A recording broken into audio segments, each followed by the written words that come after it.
De Infinite Way, JoelSGoldsmith. We vervolgen de klas die Joel gaf op 25 april 1957, de 1957 London Class. Ongeveer 20 minuten nog een vervolg van kant 1, Specific Treatment and Some Question and Answers. Direct gevolgd door de klas die Joel gaf op 26 april 1957 met dezelfde titel, Specific Treatment, Some Questions and Answers, duurt ongeveer 40 minuten. Well, he wasn't thinking then how long a depression could really last if the right man were running it. But I said, no, again, no, I can't take up work beyond that. Why? Well, if you got it, you'd be living on yesterday's manna. That's not a spiritual demonstration. And secondly, how do we know that this man isn't suffering from the depression too, and may be worse off than you are? And what you'd be saying is, let's take it away from him even if he can't afford to let go of it. No, I said, we can't do that. Well, what can we do? I don't know, but I know that we have a formula given us by the Master for spiritual demonstration, and I think we will have to first turn to that. What is it? Forgive us our debts as we forgive our debtors. So I think the first thing we'll have to do is to forgive the man the debt. Well, you know, that was a bomb was dropped. Because he had been counting on that. He'd just been dreaming of collecting it. Well, I'm not a collection agency. And that ends that. I can only give you one remedy. Forgive the man his debts, and let's see what God can do when we are in obedience to God's law. Well, we sat there for quite a while before it dawned on him that whether he liked it or not, that's about what he'd have to do in the end. And so he agreed that he would forgive the man the debt and start over. I said, all right, now we're in the position that manna falls every day. Now we're in the position for whatever manna falls today. Now let's forget the past and let's find out if there's a God now. That's what's important. Is there a God now? Because now that's what we have to look forward to. Well, that very night, that man received a telephone call asking him to do a little part-time job, and he earned enough from that to take care of him for 2 weeks. Before the 2 weeks were up, that man was offered 2 opportunities which he was able to accept and which in 2 years made him a partner in a building firm. There again, you see, there was specific work done, but not to collect a debt, not to get money. The specific work was, what is the law of God with which to face this false appearance? And that's what came through. And so you find that while we work specifically, we don't work specifically to get parking space or to get a new automobile or to get a marriage or to get a home. We work specifically to know the truth regarding any false situation that is presenting itself to us. Now, you'll have lots of opportunity between now and Saturday evening to think that over, and if it brings any further questions to you, to bring them in. Because there's really nothing more important than this subject in our whole agenda. We could well afford to lay everything aside for this. You must specifically know the truth. You must know the truth every day. You must consciously know the truth, but you must have as the object of knowing the truth attaining God awareness and spiritual harmony, not knowing a spiritual truth to get rabbits out of a hat. They won't come unless you put them there. Would you please explain what you meant last night when you said what we hold in consciousness is what we meet in our daily experience? How are we responsible for the acts of others? That's a very, very long and intricate affair, because primarily we aren't responsible for our daily experiences in the sense that we did something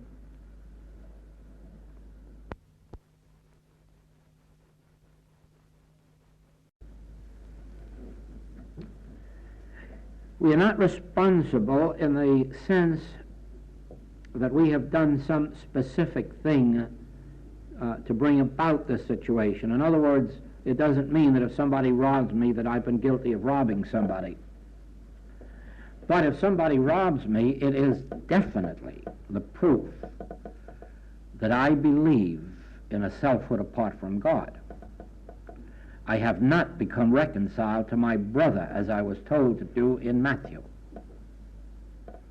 And because I believe there is on earth a thief, I naturally attract to myself the fulfillment of my own belief. I remember a time when the question was asked of Mrs. Eddy, will you ever be a millionaire? And this was in her early days. And her answer was, not as long as I believe there is a pauper on earth. In other words, until I can become reconciled to my brother and recognize that everyone potentially is an heir of God, joint heir with Christ, I myself will be subject at least to lack and limitation. So it is. I must be reconciled to my brother. If I believe that the powers of tyranny, dictatorship, and all the rest of these things are real and true and have power, I risk the fact that I will ultimately be brought under them. If, however, I see that man in his true nature is spiritual and that the qualities of dictatorship, tyranny, so forth and so on, are not real, are not power, are not God-maintained, not God-sustained, I not only remove myself from coming under such dominion, but I help that very tyrant to get free of those qualities, because he no more wants to be a tyrant than we want him to be. I learned in my prison experience years ago, there is no such thing in all this world as a criminal. There isn't in all this world a man who wants to steal or cheat or lie or defraud. When they do those things, they believe that at that moment there's nothing else for them to do. There's no other way out. And if they become habitual criminals, it's because they believe that there's no opportunity for them to reform in this society, and so they have to keep on doing what they're doing. But in their heart and in their soul, they don't want it. And they wish there were a way out. And I have been able to help them, many of them, by showing them that very thing, that in themselves they are not criminals. They themselves have the same integrity toward the property of their fellow man as we have. Only some circumstance in their life started them on this path that they cannot get away from. Now, it is in this same way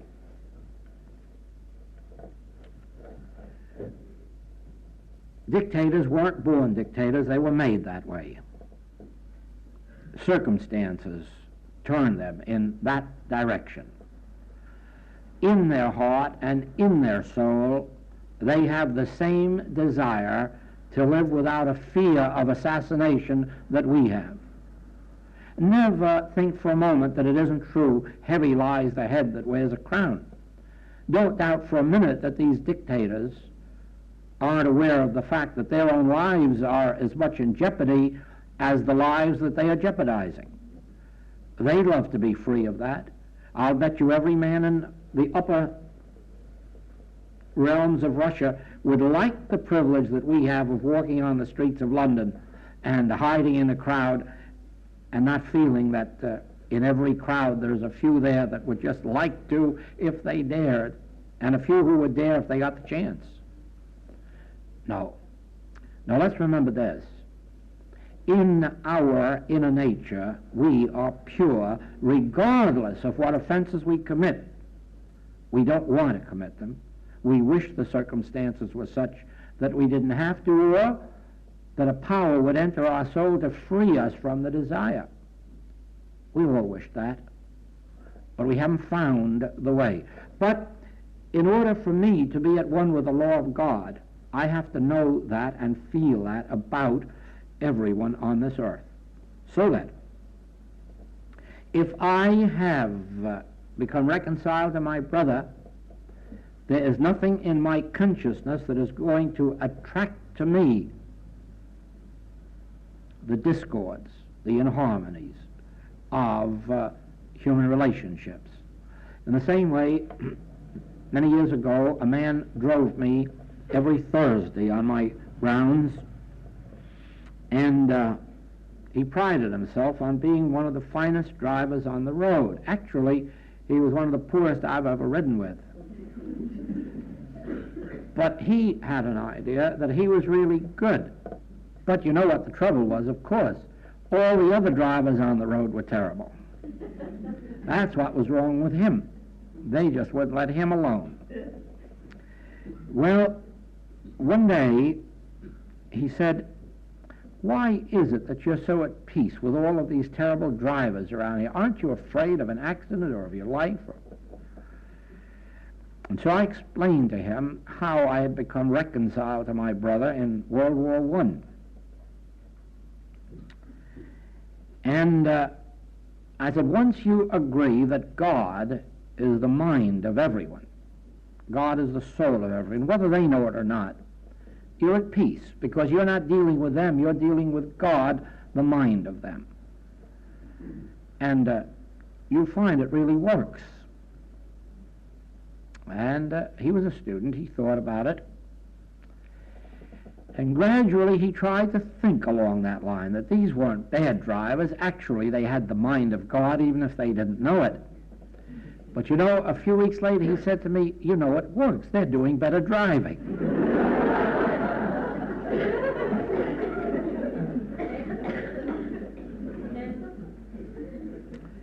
Oh, we are so busy reforming and healing somebody. Physician, heal thyself. Be reconciled with thy brother. Be reconciled with truth. Begin to understand that you must approach life with one word on your lips all of the time, and that word is God. No matter what the circumstance out here, start with the word God, and you'll see what a different picture you'll get. Instead of thinking man, then of course you have to think good, bad, drunk, sober, capable, incapable, honest, dishonest. Start with the word God and realize, oh, God constitutes you. God forms you in his own image and likeness. God is the Father of you. God is the life of you. God is the soul, the spirit, the mind. Even your body is the temple of the living God. Then you see law, and the first thing you know, there's no law but one. Spiritual law is the only law. Spiritual law. There's no other law. All else is an imitation, counterfeit, human belief. But spirit, that is law. And again you'll see powers. Come back to God. Well, there's only God power, spiritual power, spiritual power. And then you'll see sick life or dead life. And again you'll come back to God. God is the only life. And you watch how that reconciles you to your brother. It reconciles you to the law of God. And you know what? You wake up and find, like we have here, that in over an hour we haven't asked God for a thing. And I've had students tell me, all of a sudden they woke up and found that a whole day had gone by and they hadn't asked God for a thing or expected anything of God, and yet good was flowing. Now, so it is. You don't have to ask God for anything except more light, more light, more light. Oh, God, more light, more light, more light. Wider horizons, broader vision. But that's all. For the rest, trust God to run its own universe. Now, I have a note here. Only trials and tribulations compel us to surrender human peace and material good for spiritual awareness. And there is the subject on which hinges the higher unfoldment of our teaching. In the first and earliest stages, you will find that your highest desire is to exchange your sickness for health, your lack for abundance, your unhappiness for happiness. But you'll find that that's only the baby steps of spiritual truth.